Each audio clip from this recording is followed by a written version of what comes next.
All right, here we go. We have actor and singer Jason Weaver in the house. In the building. Here, VladTV. What's up, man?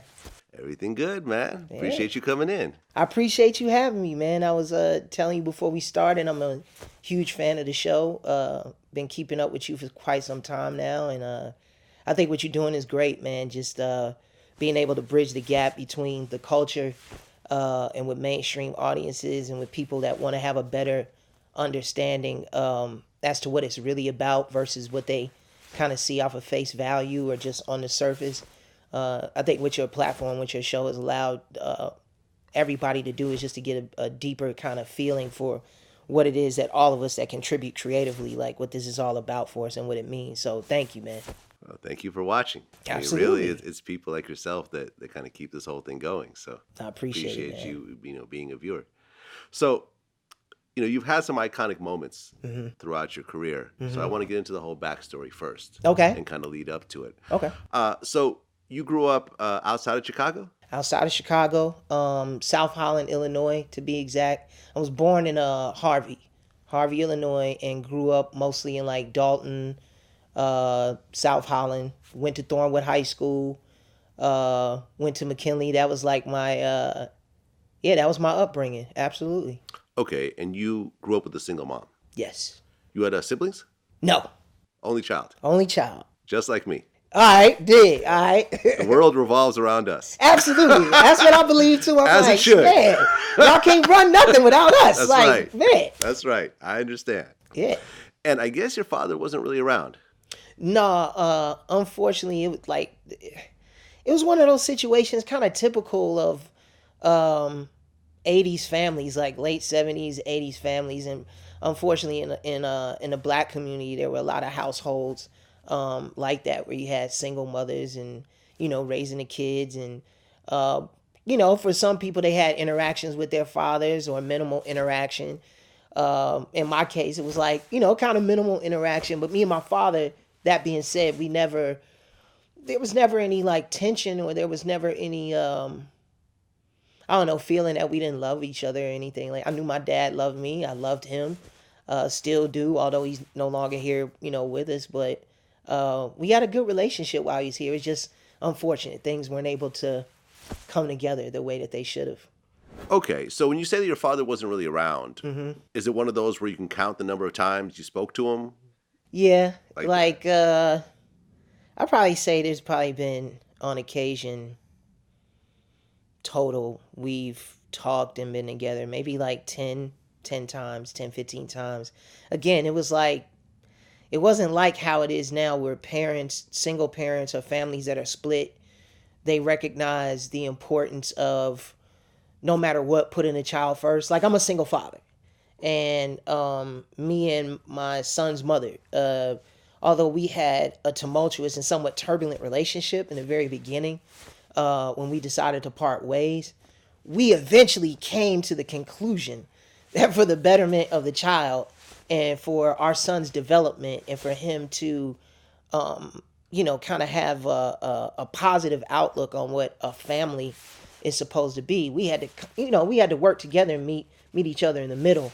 Unfortunately, in the 80s, like back then, man, there wasn't a lot of that kind of conversation going on where people even wanted to talk about going to family therapy or, and especially in black households, like therapy and that kind of thing is just something that's been recently introduced and embraced. But back then, like, family therapy and talking things over and trying to come to resolutions, that wasn't a typical kind of thing that was done, unfortunately. Well, there was also the crack era. True. Although nobody in my family nobody was on drugs or anything like that. Okay, so that wasn't the reason. Oh, no. It was simply because, the relationship didn't work out. Okay. And then again, when emotions are involved, people just didn't work out and they weren't able to meet each other in the middle in that regard. But again, with my dad, I know that he loved me when we did communicate. And when we did interact with each other, it was like love. It was all good. Well, yeah, I just interviewed Jalen Rose, and he never actually met his father. Your father wasn't just a basketball player, but he was a first-round draft pick. Correct. But you guys had never met. What exactly happened there? So my father, my biological father, Jimmy Walker, was the #1 pick in the 1967 NBA draft.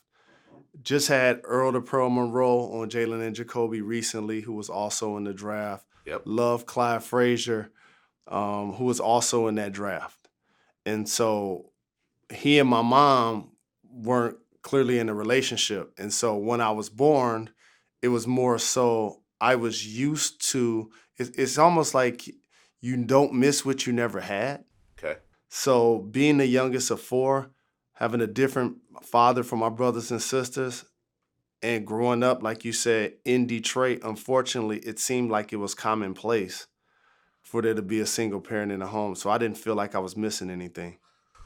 People don't communicate with their family for various reasons. You know, I think Yeah.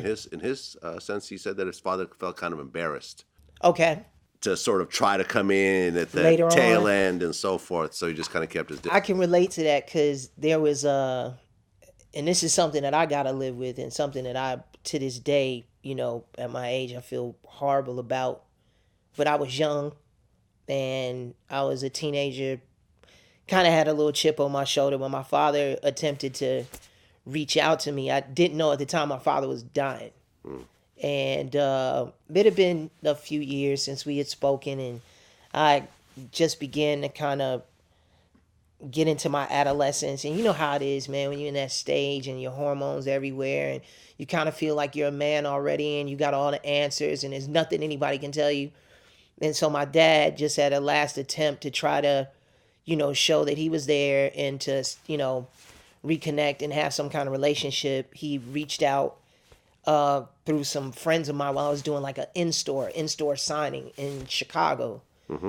And I took it like, oh man, like, whatever, man. I'll holler at him whenever. You know what I'm saying? I'm out here promoting this record and, just being a dick, honestly. And just didn't know at the time how sick my father was. And then the next time I heard anything about my father was when my mother informed me, a month later that he had passed away. And yeah, that's something that I regret because, I wish we could have at least come to a resolution before him making his transition that allowed us to have that kind of closure with each other. And I guess that's why now, me, even as a father, I tend to try to like overcompensate as a father, doing anything and everything I can with my son because I feel like so much was missed out with me and my dad. You feel me? Yeah. So you basically regret not having that last conversation with him. Absolutely. Absolutely. That's something I'll live with until I leave here. But I love him, and he knew that I loved him. It was just, I was a dick, man. I was a kid. I was feeling myself, I don't know.